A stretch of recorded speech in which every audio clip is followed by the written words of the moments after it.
રાજકોટમાં પાણીની કોઈ સમસ્યા ન હોવાનો મેયરે દાવો કર્યો છે। આજે ન્યારી ડેમ ભરેલા છે અને કોઈ સમસ્યા નહીં સર્જાય તેવી વાત મેયરે કરી છે।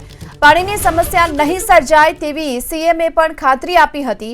શહેરીજનો ઉનાળામાં પાણીનો કરકસરયુક્ત ઉપયોગ કરે તેવી પણ અપીલ મેયર તરફથી કરવામાં આવી છે।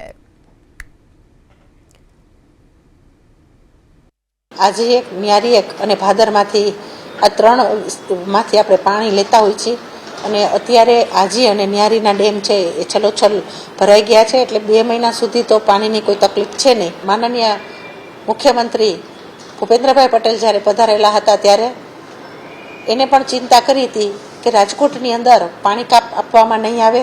હું રાજકોટની જનતાને પણ એટલું જ કહું છું કે જરૂરિયાતથી વિશેષ પાણી જો આપણે બચાવીએ, એ બોરનું હોય કે કોર્પોરેશનનું હોય, એ બચાવેલું પાણી આપણને ક્યાંક ને ક્યાંક ઉપયોગી થશે। કેગના રિપોર્ટમાં આરોગ્ય વિભાગની ગંભીર બેદરકારી ઉજાગર થઈ છે। નાગરિકોને સારવાર માટે દવાઓ પૂરી પાડવામાં કંપનીઓ નિષ્ફળ સાબિત થઈ। ગુજરાત મેડિકલ સર્વિસીસ કોર્પોરેશન દવા પૂરી પાડવામાં નિષ્ફળ સાબિત થઈ।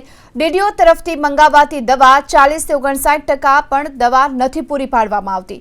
2016-17માં ડીડીઓએ માંગેલી 48% દવા જીએમએસસીએલે પૂરી પાડી છે અને પૂરી પાડવામાં નિષ્ફળ સાબિત થઈ છે।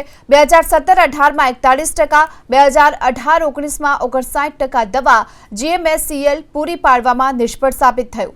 આ સાથે 2019-20ની વાત કરીએ તો કુલ 42% અને 2020-21માં 51% દવા પૂરી પાડવામાં નિષ્ફળ રહ્યું છે।